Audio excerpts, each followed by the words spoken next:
original voice. Yeah. For me, I liked his voice. It was... I honestly couldn't tell the difference. Yeah. It's like, you could have told me this was the original voice actor for Palpatine. I would have believed you. That's like the scary thing. I would have totally believed you. But... Yeah. His makeup is... Cringy. Very cringy. It's just like, when I finally saw his face, I'm like, who's that guy? Oh, it's the Emperor. Oh, it's Palpatine. Oh. He looked very nasty. It's like, I know he's supposed to look like, like gross and old, but This was gross. like, and not like, and like, oh, look, he doesn't look like Palpatine. He does. It's like, it looks like someone trying to imitate Palpatine. It looks a lot, almost like rubbery. Yeah. Which, Kind of. I think I know why that is. He said the movie was under budget, and it shows. At some parts, it does show a bit, but it's really rare for that to show. And really, Palpatine was the only one that I thought design-wise was kind of bad. Yeah, out of the whole... It's like, and even then, like, it still looked fine. Yeah, out of the whole movie, he was like... But luckily, he's left in the shadow. I think that was on purpose. Like, keep him in the dark. Yeah, keep him in the dark. for sure. Keep him in the dark. Yeah, I think that was on purpose. So, since this is 8 months later, it doesn't have stormtroopers yet, which is weird because we saw when we watched the behind the scenes, we saw a guy with a stormtrooper outfit. Yeah. That was weird. It's like it's 8 months later. I'm a little early for the stormtrooper gear, guys. He was a little out of place there. Yeah, well, I didn't see him in the film. I think they're just like cut him out of the movie. We forgot this. We forgot the timeline. Yeah. It's like, were there stormtroopers? Blah blah blah. Sorry, were there stormtroopers by 8 months? Any like lore masters leave in the comments. Although people barely write in the comments because I'm still a very young YouTuber. So if you know, please write in the comments if they are already having stormtroopers. But for the majority and for pretty much every soldier in this film, it's a clone trooper. The voice actor, I thought, was good. He was really good. Yeah, I liked him. Yeah. Of course, it's not the same as... It's not the guy from Attack of the Clones. It's not the guy from Clone Wars. It's a different actor, probably because they couldn't afford the other two. Yeah. But and at Star Wars, they're just like, dude, I'm under budget. Leave me alone. But it was pretty close. Yeah, he was. It's like it's his own voice. It's his own interpretation, which I think is a good thing. If he was doing an imitation, I feel like it wouldn't have been as memorable. Yeah. And this clone trooper voice does a good job, in my opinion. And they talk about the 501st, and I love this little thing they do. They're like, get ready for the boys in blue. It's like, I love that little thing. Got Vader's fist coming out. Yeah, Vader's fist. I don't want to spoil that, but they talk about the 501st, which makes me a little happy. Can't wait to see those guys. Best clone legion. The 501st. And he's good. The sets are good. I will say this. It is 16 minutes, and it doesn't feel like that. It feels very, very short. When it's over, you're just like, oh, it's over? Yeah. Okay. Well, you hyped that up like a lot. Can we see more? Yeah, it was super hyped, and for the time of it, it was, to me, it was disappointing the time, but the good thing about it being short, it leaves you wanting more. Yeah, I talked about that in my Spider-Verse review where I said my biggest complaint was I want more, which is more of a compliment than a complaint to me, but I can see where that can also backfire. Like, this does have a cliffhanger ending, and it does kind of like, it hits me right there. It's like, dang it. But he said this could have been an hour long, and it would have sucked. It would have sucked because he didn't have the budget he wanted. And what's there is great. And like I said, it just leaves you wanting more, which in some cases it's a good thing, and in this case I think it's kind of a bad thing. Yeah. But what's there is great, and it feels like Vader. And honestly, out of all the new Star Wars content, this is the best thing to come out from Star Wars. And it's not Disney, it's not Lucasfilm, it's a fan. And it feels like a fan. It feels very passionate. It has the best Padme. It had the best Padme and Anakin scene. Yeah, to like, me, oh, it's like, oh, he's her little Annie. It's like, oh, they love each other. It's like, anyone who's seen the prequels is just like, oh yeah, they're totally in love. Yeah, I would say too that was the best. Yeah, best Padme scene. She actually looks like the actress too, which is kind of cool.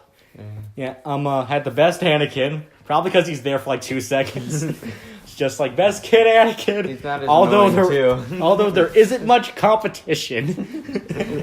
It's like all you gotta do is not mistake her for an angel, which is really weird in Star Wars. Very weird.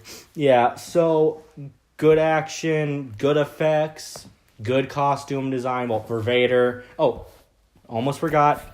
The Clone Troopers voice acting is good, but Continuity error. a continuity error, which I know I probably shouldn't do this since the film just should stand on its own, but I'm a Star Wars fanboy, so I'm doing it anyway. The Wolf Pack is there.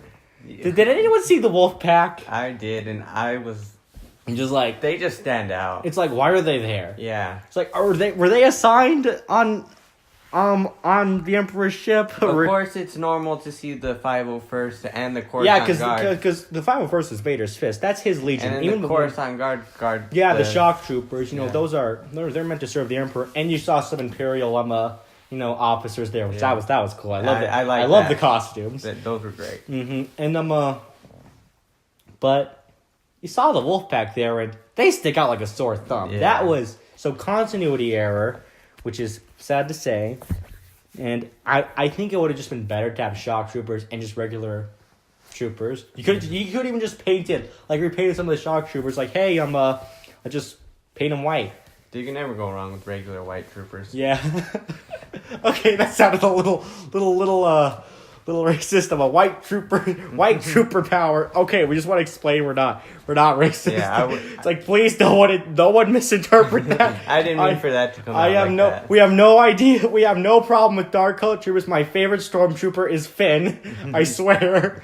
But yeah, you know what I mean. Like, just the regular default clone trooper armor would have been great, but instead we get the Wolf Pack, which I think someone just Googled clone trooper costumes and just thought, oh, these guys are in Star Wars. I'll just make that design. And Star Wars Theory just came and it's like, dude, what the heck? Which their designs are nice, but it's not meant for... It's not. They shouldn't really be there. Yeah. You know what I mean? They shouldn't be there, but they are, which is just weird. Well, maybe it'll make sense in episode 2, but maybe it won't. But until then, it's just weird.